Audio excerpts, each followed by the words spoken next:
श्री सद्गुरु महाराज की जय। चलिए शुरू करते हैं आज के रोचक, ज्ञानवर्धक और संघर्षपूर्ण जीवन की कहानी हमारे परम पूज्य संत गोस्वामी तुलसीदास जी के बारे में। गोस्वामी तुलसीदास जी, जिनको लोग बचपन में कुलक्षण मानते थे, उन्हें देखकर अपने घर का दरवाजा बंद कर लेते थे, वही बच्चा आगे चलकर भारतीय संस्कृति, भक्ति आंदोलन और राम भक्ति के सर्वोच्च स्तंभों में गिने जाते हैं। वे भक्ति काव्य परंपरा के महान कवि, दार्शनिक, समाज सुधारक तथा रामचरितमानस जैसे अमर ग्रंथ के रचयिता हुए। उनका जीवन त्याग, भक्ति, ज्ञान और विनम्रता का अद्वितीय उदाहरण है। गोस्वामी जी का जन्म अपनी माता के गर्भ में 12 महीने रहने के बाद उत्तर प्रदेश के राजपुर गांव में हुआ था। इनके पिता का नाम आत्माराम दुबे और माता का नाम हुलसी देवी था। कहते हैं कि तुलसीदास जी जन्म के समय से ही बड़ी अवस्था वाले दिखाई देते थे तथा जन्म लेते ही राम नाम का उच्चारण करने लगे थे, इसलिए इनका नाम राम बोला रखा गया। जन्म से ही इनके मुख में दांत थे। इनके जन्म के बाद ही इनकी माता का देहांत हो गया था। इस घटना से गोस्वामी जी के पिता बहुत दुखी हुए। जब उनके पिता ने इनकी कुंडली पंडितों को दिखाई तो उन्होंने कहा कि इनके ग्रह नक्षत्र ठीक नहीं, इन्हें कहीं छोड़ कर आ जाओ। इसके बाद गोस्वामी जी के पिता ने इनका त्याग कर दिया था, परंतु इनकी दाई चुनिया देवी, जो इनके जन्म के समय इनके साथ थी, उनको दया आ जाती है और वो इनको अपने साथ लेकर अपने घर चली जाती है। इनके घर वाले भी बहुत नाराज होते हैं और बच्चे को बहुत भला बुरा बोलते हैं। लगभग 10 दिनों के बाद गोस्वामी तुलसीदास जी के पिताजी का भी निधन हो जाता है। बचपन में ही गोस्वामी जी के माता पिता का देहांत हो जाने के कारण उनका बचपन बहुत कष्ट में बीता। जब वे 5 वर्ष के हुए तब उनका पालन पोषण करने वाली दाई चुनिया का भी देहांत हो गया। इसके बाद वो पूरी तरह अनाथ हो चुके थे। चुनिया के पति इन सब का दोषी रामबोला को बताते हुए उस बच्चे को अपने घर से निकाल देता है। बालक रोता हुआ घर से निकल जाते हैं और रात के समय वही किसी पेड़ के नीचे सो जाते हैं। अगले दिन सुबह भूख से व्याकुल होकर वह भोजन की तलाश में किसी के घर का दरवाजा खटखटाते हैं और भोजन मांगते हैं। उनकी हालत पर उस घर की एक महिला को दया आ जाती है और वह उनके लिए भोजन लेने अपने घर के अंदर जाती है, लेकिन अंदर बैठी दूसरी महिला ने कुछ भी देने से मना कर दिया और उनको भला बुरा सुनाया। उनकी बातें सुनकर रामबोला प्रण लेता है कि अब कभी भी भीख नहीं मांगूंगा, लेकिन शाम के समय भूख से परेशान होकर दूसरा दरवाजा खटखटाने पे उन्हें मजबूर होना पड़ा। परंतु वो जहां भी जाते थे लोग उन्हें आत्माराम का वही अभागा बेटा समझकर भोजन नहीं देते थे और दरवाजा बंद कर लेते थे। फिर भी उन्हें किसी न किसी तरह अपना जीवन यापन भिक्षा मांगकर ही करना पड़ता था। एक दिन वह बालक जब अपने गाँव के मंदिर की सीढ़ी पर बैठे थे और उसी दिन गुरु नरहरिदास जी पूजा के लिए मंदिर में आए। जब वो पूजा के बाद वापस जा रहे थे तभी उस बालक पर उनकी नजर पड़ती है और वो उनके बारे में पंडित जी से पूछते हैं, तो वो सारी बातें बताते हैं, जिसे सुनकर गुरु जी को दया आ जाती है और वो उनको लेकर अपनी कुटिया में चले जाते हैं और उसे अपना शिष्य बना लेते हैं। गुरु नरहरिदास जी ने उनको अपने आश्रम में स्थान दिया और उनका नाम तुलसीदास रखा। उनकी शिक्षा दीक्षा वहीं शुरू हुई। शुरू से ही इनकी राम भक्ति देखकर गुरु जी ने इन्हें रामायण का ज्ञान देना शुरू किया। भगवान राम में अटूट श्रद्धा होने के कारण उन्होंने रामायण पूरा कंठस्थ कर लिया था। उनकी भक्ति और निष्ठा देखकर बाबा नरहरिदास जी ने उन्हें वाराणसी के आचार्य शेष सनातन जी के पास ले जाते हैं और उनसे गोस्वामी तुलसीदास जी को अपना शिष्य बनाने की विनती करते हैं और वो उनको अपना शिष्य बनाकर शिक्षा देने लगते हैं। 10 वर्ष में गोस्वामी जी वेद, पुराणों और धार्मिक ग्रंथों की शिक्षा प्राप्त करके निपुण हो जाते हैं। एक दिन उन्होंने अपने पास उनको बुलाया और संसार में भगवान राम की महिमा का प्रचार प्रसार करने की आज्ञा दिया और उनको गृहस्थाश्रम में रहने के लिए भी कहा। आचार्य जी की आज्ञा मानकर वो वापस अपने गांव आकर रामायण कथा, महाभारत कथा आदि सुनाने लगे। धीरे धीरे उनकी ख्याति चारों ओर फैलने लगी। उनके गांव के पास ही बद्री नाम के एक गांव में दीन बंधु पाठक नाम के एक व्यक्ति रहते थे। उनकी पुत्री बुद्धिमती, जिनको लोग रत्नावली के नाम से भी जानते थे, वो बहुत सुंदर थी। उनसे ही गोस्वामी तुलसीदास जी का विवाह संपन्न हुआ। दोनों बहुत विद्वान थे। विवाह के बाद गोस्वामी जी अपनी पत्नी के सौंदर्य और प्रेम में डूब गए। तब एक दिन रत्नावली उनको उनके गुरु द्वारा दी गई आज्ञा का स्मरण कराती है। इन दोनों का एक पुत्र भी हुआ था, जो किसी कारणवश कम उम्र में ही चल बसा।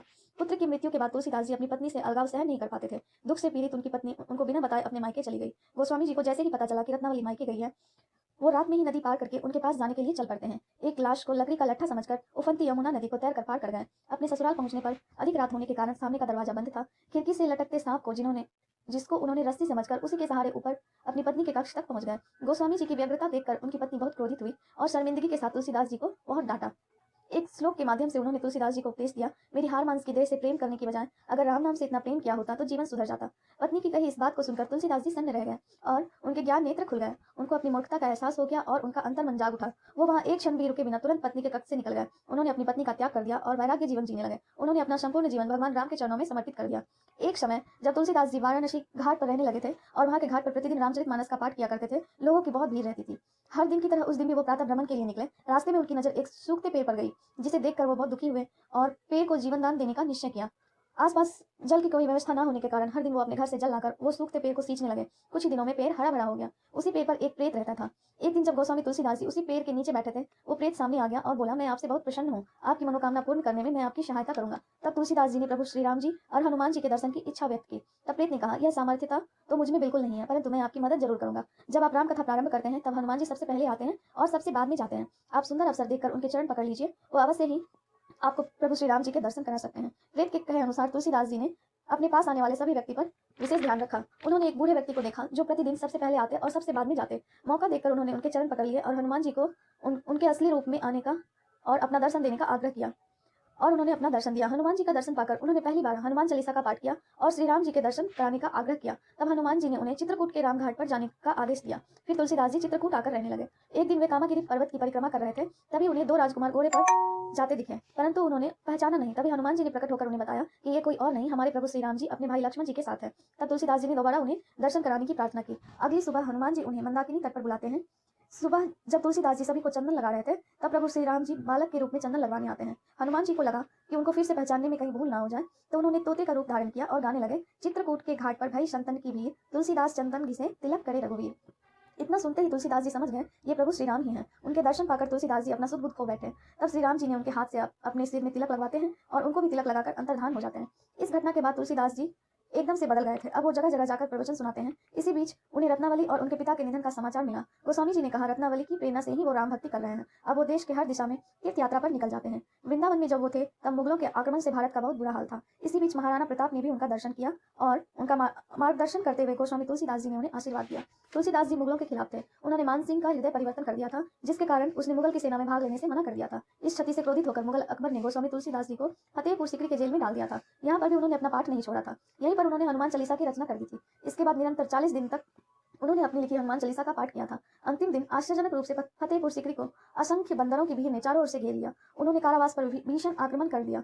यह देखकर मुगलों की सेना में आतंक फैल गया और उन्होंने तुरंत तुलसीदास जी को स्वतंत्र कर दिया। कुछ दिनों बाद वो रामेश्वर मंदिर पहुंचते हैं। वहां पर मंदिर के पुजारी ने उनको प्रवेश करने पे यह कहकर रोक लगाई कि आप वैष्णव हो, यह भगवान शिव का मंदिर है। यह सुनकर तुलसीदास जी मंदिर के बाहर बैठकर भगवान शिव की स्तुति करने लगे। भगवान शिव उन पर प्रसन्न होकर कहते हैं, तुम वाराणसी लौटकर अपने जीवन की कामना पूर्ण करो। तुलसीदास जी वाराणसी लौट आते हैं और अस्सी घाट के निकट अपनी कुटिया बनाकर रहने लगते हैं। कुछ समय बाद वो यहीं पर हिंदी में रामचरितमानस लिखना शुरू करते हैं। धीरे धीरे वाराणसी के पंडितों को यह पता चलता है और वो आग बबूला हो उठते हैं। उसी रात को वो उनकी कुटिया में घुसने की कोशिश करते हैं, परंतु दो राजकुमारों को पहरा करते देखकर वो समझ जाते हैं ये भगवान राम और लक्ष्मण जी ही हैं और वो वहां से भाग जाते हैं। अगले दिन पंडितों के समूह ने आकर उनको धमकाते हुए कहा, अपनी हिंदी में लिखी ये रचना नदी में उठाकर फेंक दो। परंतु तुलसीदास जी ने उनको बताया कि मैं चाहता हूँ भगवान राम की कथा देश के हर घर में गूंज उठे। तभी एक पंडित ने कहा, ठीक है, अन्य धार्मिक ग्रंथों के साथ हम तुम्हारा ग्रंथ भी शिवलिंग के साथ रखेंगे, वही अपना निर्णय करेंगे। और उन्होंने ऐसा ही किया। अगली सुबह जब मंदिर का द्वार खोला तो सबने देखा कि सभी ग्रंथों में सबसे ऊपर रामचरितमानस रखा है। इसके बाद सभी पंडित तुलसीदास जी से माफी मांगते हैं। तुलसीदास जी बहुत दिनों तक जीवित रहे और उनका यश दिन ब दिन बढ़ता गया। तुलसीदास जी ने जहाँ उनको हनुमान जी के दर्शन हुए थे वहीं संकट मोचन नाम से मंदिर का निर्माण करवाया, जो अभी बहुत प्रसिद्ध है। इसके पश्चात उन्होंने भगवान का स्मरण करते हुए उसी अस्सी घाट पर समाधि ले ली। आज उस घाट को तुलसी घाट के नाम से भी जाना जाता है। इस घाट पर करोड़ों श्रद्धालु दर्शन करने आते हैं।